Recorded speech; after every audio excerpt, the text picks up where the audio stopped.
Ozamis City, Misamis Occidental, ug sa tanan nga managtanaw kanato karon pinaagi sa Facebook page ug YouTube channel sa AONC. Kumusta ug maayong adlaw. Ako si Dazit Humotikson.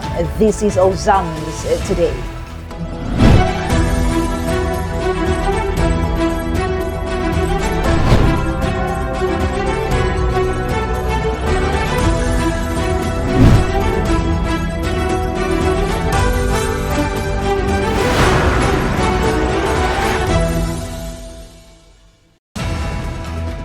Sa ato ang mga headlines.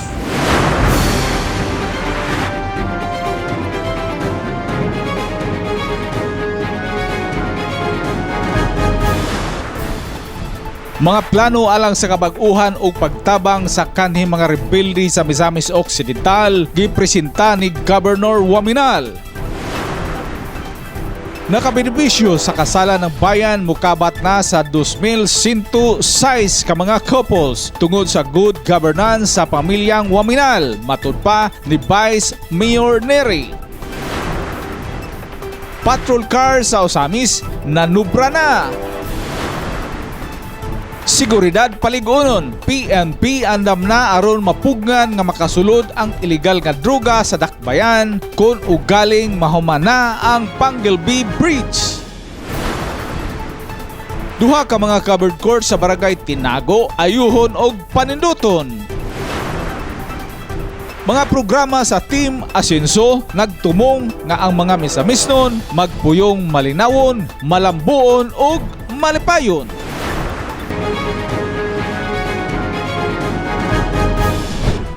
Kini ang maritalye sa Ozamis Today. Mga plano alang sa kabaguhan ug pagtabang sa kanhing mga rebelde sa Misamis Occidental gipresenta ni Governor Waminal. Ania ang report. Mga plano lakang aron matabangan ang mga kanhi rebelde nga mibalik na sa sabakan sa kagamhanan ang importanteng hilisgutan nga gipresenta ni Misamis Occidental Governor Henry S. Waminal atul sa gipahigayon nga importanteng panagtagbo nga gipungunahan sa buhatan sa Presidential Advisor on Peace, Reconciliation and Unity uban si Secretary Carlito Galvez Jr. sa Department of National Defense ug uban ang mga gobernador sa Rion 10 ug 13 ug mga representante sa nalambigit nga mga importanteng ahensya sa national nga kagamhanan nga nagkatigom Pebrero 26, 2024 sa Philippine International Convention Center kun PICC sa Pasay City, Metro Manila. Atul sa maong panagtigom, gipresenta ni Governor Waminal ang importanteng mga programa, proyekto ug makalihukan alang sa mga former rebels ug ang vision sa gobernador alang sa tuig 2025 ug ang iyang mga plano aron mahatagan kini ug ay katumanan. Pangunang ay tumong niini ang pagpatunhay sa socio-economic interventions alang sa mga kanhi rebelde ug pagsiguro sa pundo alang sa tuig 2025. Particular nga gisgutan ni Governor Henry ang mga problema nga miresulta tungod sa buhat sa mga 8 grupo ug mga programa aron mahatagan ang nahisgutan ug mga solusyon. Gisgutan usab sa gobernador ang mga pamaagi nga matuman ug mahimong malungtar ang iyang mga plano. Ang maong meeting, importante alang sa katumanan sa vision ni Governor Waminal alang sa kabag-uhan sa Misamis Occidental ug sa pagsiguro sa kaayuhan sa mga kanhi rebelde, pinaagi sa panaghiusa, panagtinabangay ug suporta sa tanan para sa asenso Misamis Occidental. Nakabenepisyo sa kasalan ng bayan mukabot na sa 2,106 ka mga couples tungod sa good governance sa pamilyang Waminal, matud pa ni Vice Mayor Neri. Gitutukan ni Bernal Texon ng maong balita. Ani ang iyong report. Mapasigarabuhong gibida ni Osamis City Vice Mayor Simplicia Bibi Obina Neri sa exclusive interview kaniya sa Asenso Osamis News Channel Team o Misamis Observer ang tanang mga programa o proyekto nga na-implementar sa padayon Asenso Osamis Administration. Mga programa o proyekto nga gikalipay sa tanang Osamisnons, lakip na niini ang one of a kind ug bunggang kasalan ng bayan nga gidesign sa Team Asinso Osamis Administration para sa mga magtiayon nga wala pa makasal. Matud pa niini nga mukabat na sa 2,106 kun 2,106 ka mga maswerteng mga magtiayon ang nakabenepisyo sa kasalan ng bayan nga gisugdan kaniadtong tuig 2019 ni former Osamis City Mayor, now House of Representative Assistant Majority Floor Leader Congressman Sanso Fernando Ando Puentes Waminal ug ni former 18th Congress Deputy House Speaker, now Misamis Occidental Governor Henry Waminal Sr. Dako kay kog pasalamat sa nagbugna niini ang atong halangdon nga former Mayor Ando Waminal, karon congressman naman siya. O gipadayon sa iyang igsuon nga si Mayor Indi o sa atong mga kauban nga gisuportahan gayud kini ubos usab sa pagsuporta sa atong amahan sa probinsya si Governor Henry S. Waminal Sr. Sana kung naabit tay panaghiusa sa leadership, walay gimbuhaton nga dili mahimo. So katong kasalan ng bayan nato last February 23, no? Nga bago lang hitabo, kaning tanang kalihukan gisugdan ni sa kanhin natong Mayor Ando Waminal. O according to the records, nakahimo na taog mga 2,106 nga mga couple nga atong nahatagan og maong pribilehiyo nga aron ma-legalize ang ilahagyong kaminyoon, no? So salamat ta sa atong halangdon nga mayor nga gipadayon gyud kining maong gimbuhaton. This is one of the most laudable program nga namugna sa atong Asinso Osamis. Sa pinakaulahing kasalan ng bayan, mukabat sa 179 ka mga magtiayon, edad 20 anyos ang pinakabata ug 64 anyos ang pinakahamtong ang malampusong nakasal ni Mayor Indy Waminal. Lakip na niini sila si Mr. and Mrs. Lorna Cabrera, 54 anyos ug Elvis Falconetti, 64 anyos, residente sa Barangay Dunya Consuelo, Osamis City ug may unom na ka mga anak. Nasayran nga 30 na tuig nga nang tipon-tipon ang magtiayon apan wala pa makasal. Matud pa sa magtiayong Falconetti, dihang sila gi-interview nga karon pa sila nakadesisyon nga magpakasal sa gi-offer sa Asinso Osamis Administration nga kasalan ng bayan, gumikan sa rason nga matud pa nila sa kaapiki sa panalapi. Gumikan usab kay mas gihatagag dakong prioridad sa magtiayon ang pagpa-eskwela una sa ilang mga anak. So atong i-congratulate no ang 2,106 couple nga naka-avail na niining maong kasalan nato sa atong programa sa Asinso Osamis, kay at least ba dili lang ingon nga malegalize ang ilahang pagpuyo kinta, kundi naghatag pud sila og maayong kaugmaon sa ilang mga anak, no, nga dili ning oy imong papag mamagpuyo ra man na, so dili na ingon ana, dili na mabuli maingon ta. So nindot kaayo sila ni desisyon o nagdesisyon sila nga kuang gyud legalize na gyud ang ilang panag-ipon. Matud pa sa Vice Mayor, sa pagkakaroon gumikan sa suporta o pagpaningkamot sa padayon Asinso Osamis team pinanguluhan ni Mayor Indy Waminal, wala nay rason nga dili makasal ang mga kabus nga mga Osamisnon. Gumikan kay gawas nga libre na ang magpakasal, excited usab ang tanan nga mosulod sa salag sa kaminyoon, ilabi na ang manag-uyab og mga nag-ipon-ipon tungod sa daghang mga regalo nga posible nilang madawat. Gumikan kini sa panagsuportahanay sa atong mga lideres o gumikan usab kay importante kaayo para kanila og sa pamilyang Waminal og sa tanang mga elected city officials ang pagtubag sa dinaliang panginahanglan sa mga kabus nga mga Osamisnon nga wala pa makasal. Dako gyud kay itong tinguha, no? Kami sa konseho amo ginang gisuportahan nga mao nga programa kay para kanako importante kaayo kini nga mao nga panagtipon sa magtiayon nga at least ma-legal na ba sila?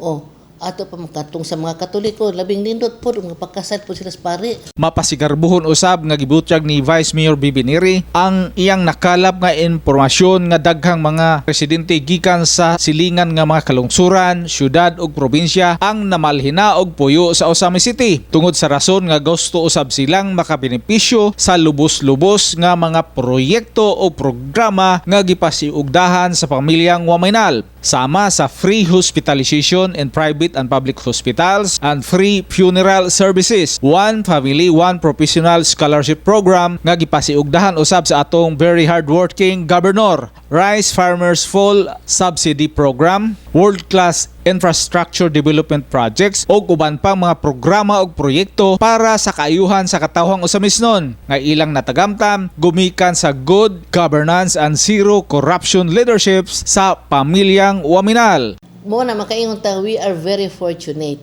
nga we have this kind of leaders nga sa kanunay naghuna-huna og unsay mahatag nga maayong kaugmaon, no, ngadto sa atong mga katawhan. So usa niini is our social function, kanini ang gihimo natong kasalan ng bayan, no, ina na atong economic concern sa mga katawhan. Ang nagkalain-lain mga departamento adunay insaktong budget kisuportahan gyud sa ilang mga lain-lain programa like the Department of Agriculture sa atong infra. So naa nagpadayon ang tanang mga programa niini suportado gyud ang kanang pagbahin-bahin ba sa atong panalapi. May saguon sa kagamay basta maayo lang naa gyud ang paghanay, no, tawag na tong good governance. That is very basic. Alang sa Osamis Today, ako si Bernald Texon. Salamat Bernal. Patrol cars sa Osamis nanobra na. Ma-report si Adoni Vicena.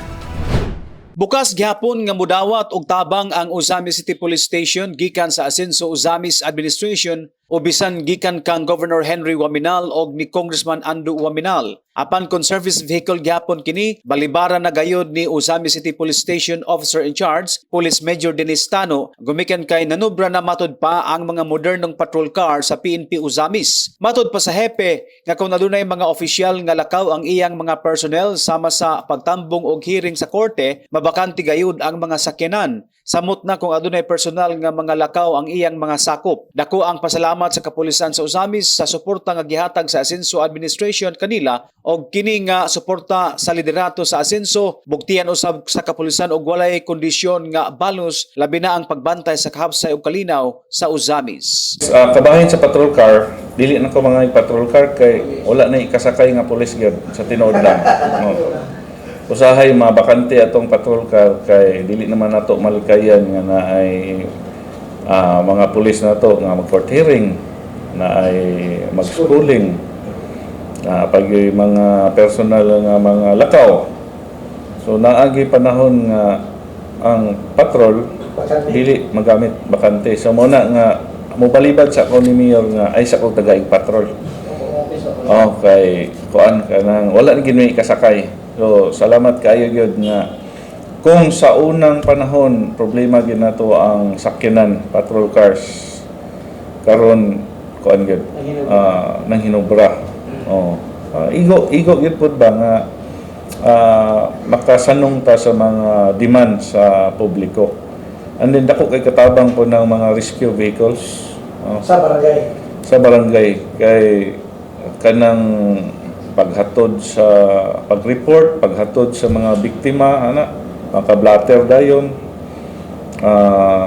Muna nga mapaspas pod ang ato ang responde. Og dako pod og katabang ang ato ang mga barangay officials, ato ang mga BPATs and CBOs sa barangay. Alang sa Osamis Today, Adoni Vicena reporting. Salamat Adoni. Seguridad paligunon, PNP Osamis. Andam na aron mapugngan nga makasulod ang illegal nga droga sa dakbayan kung ugaling mahumana ang Panguil Bay Bridge. Yan ang report ni Dionisio Medalio. From time to time, ma-update ta sa situation, mapakusog na to ang atong information gathering through sa atong intelligence networks.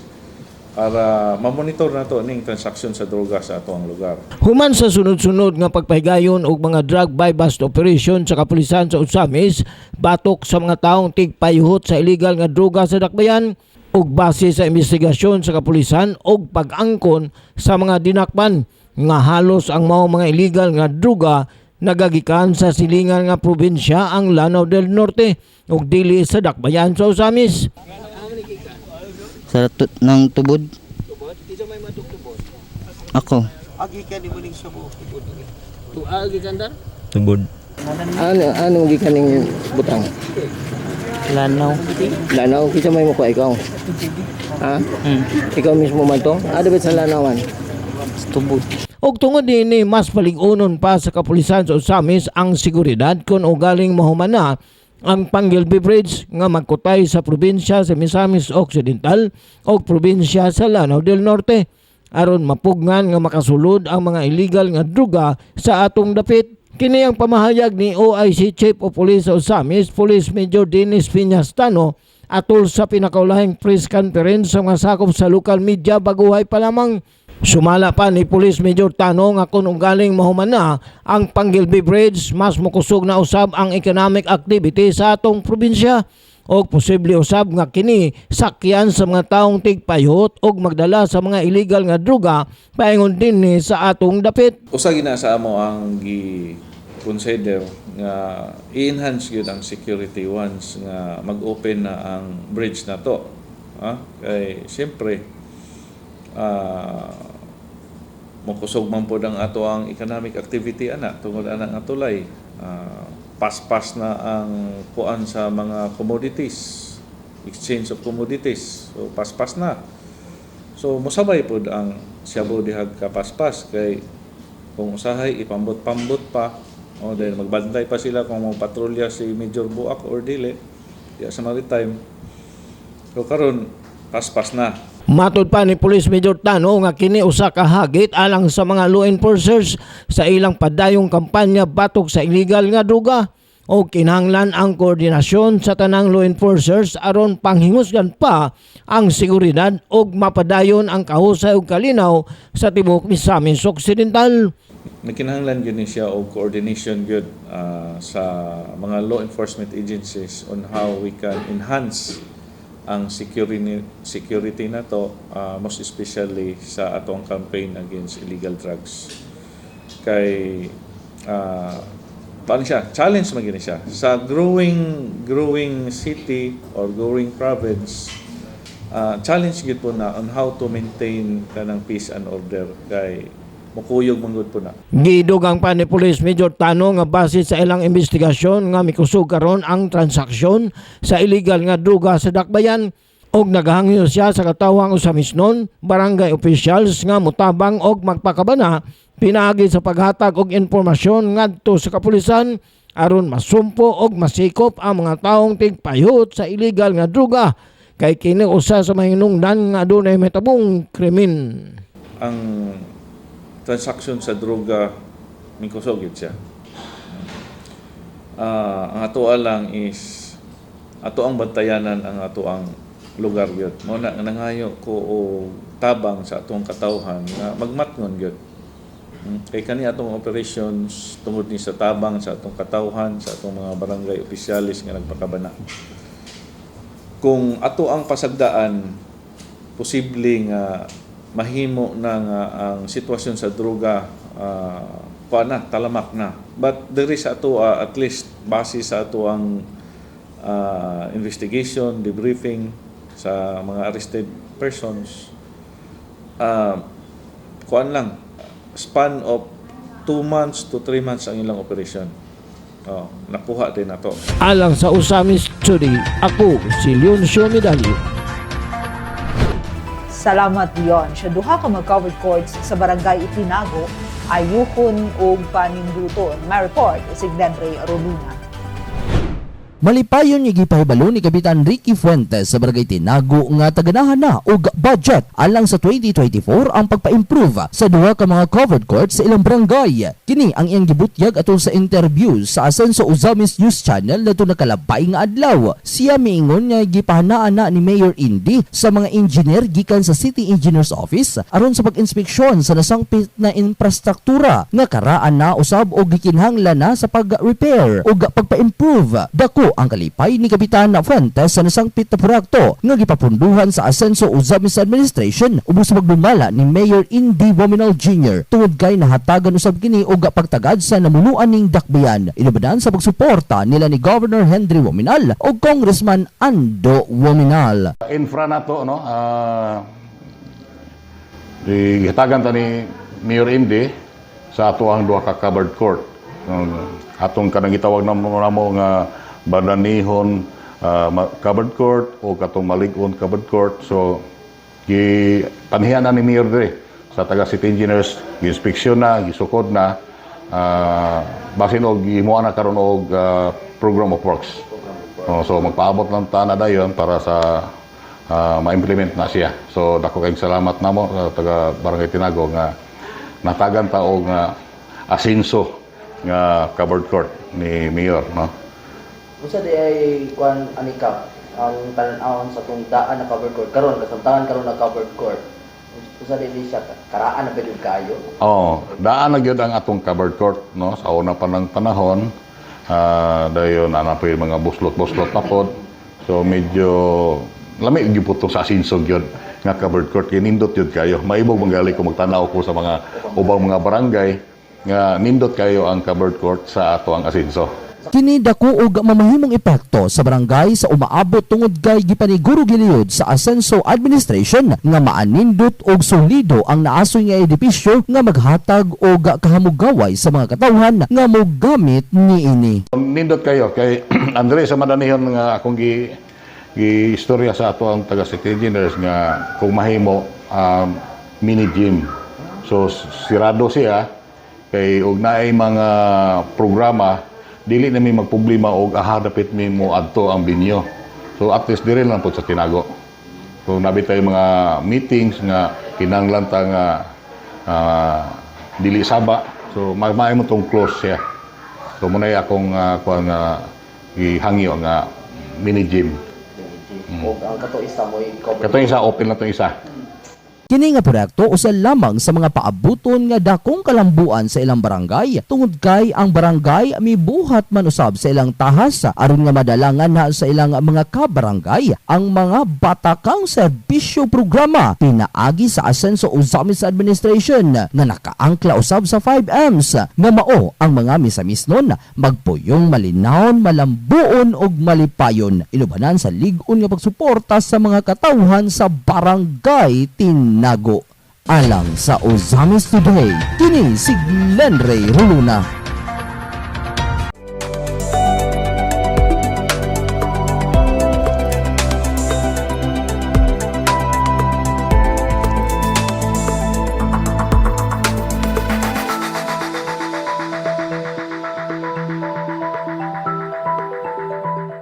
Sa Asenso Uzamis Free Hospitalization Program Update, mga programa sa Team Asenso, nagtumong nga ang mga misabis noon magpuyong malinawon, malambuon ug malipayon. Ani ang report ni Mary Ann Lumapas.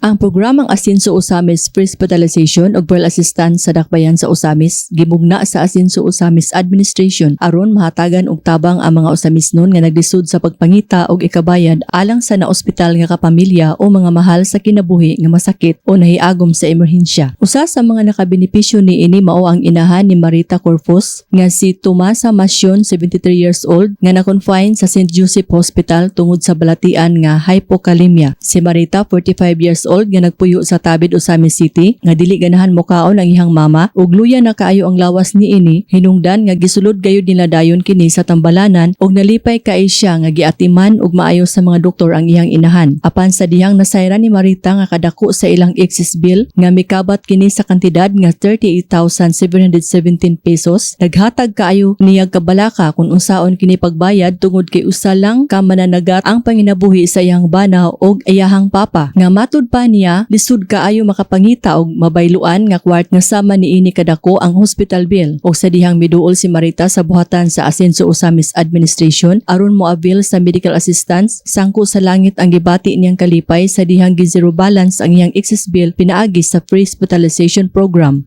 Na-admit akong mama sa St. Joseph General Hospital kay gihilantan na dili ganahan mo kaon din kapoy ang iyang lawas.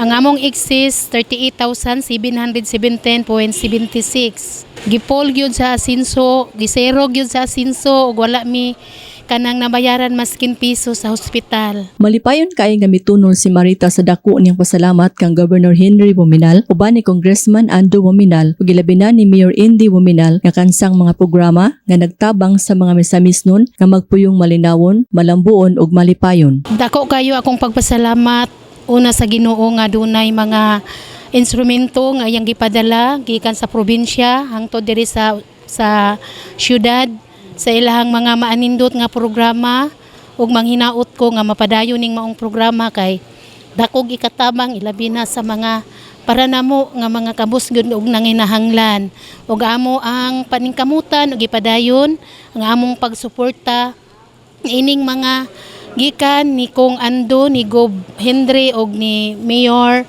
Indy nga suportahan namo sila nga mapadayon gihapon ang ilahang mga tinguha para sa kalambuan ug kami mo suporta usab nga sila sa kanunay magpadayon pod sa ilang mga gimbuhaton ug i-bless namo pangayon sa Ginoo nga proteksyonan sila sa kanunay ug mapadayonon ang ilang pagtrabaho ug safety kanunay matag usa kanila. Kan salamat and God bless. Alang sa Osamis Today, ako si Mary Ann Lumapas. Salamat an. Ang Osamis Today hatod ikanato in serbisyo publiko sa Asenso Osamis News Channel ubos sa pagdumala sa LG Osamis pinaagi ni Mayor Attorney Henry India Wominal Jr. Alang sa dugang impormasyon, please like our official Facebook pages Kong Ando Wominal, Attorney Indy Wominal ug Asenso Osamis News Channel. And please like our official YouTube channel diin makita usab ninyo nga naka-stream live ang mga programa sa AONC. Sa ngalan sa tibukang AONC News Team, Yonsho Midalio, Berno Texon, Adoni Dicena, June Purgatorio, Ares El Carpio, Kim Tangaro, Macjul Malinis, Mary Ann Lumapas, Xander Daliri, si Glenn Ray Ruluna sa Misamis News Network. Ako si Dazil Humuad Texon. Daghang salamat. Padayon Asenso Osamis, Asenso Segundo Distrito, Asenso Misamis Occidental.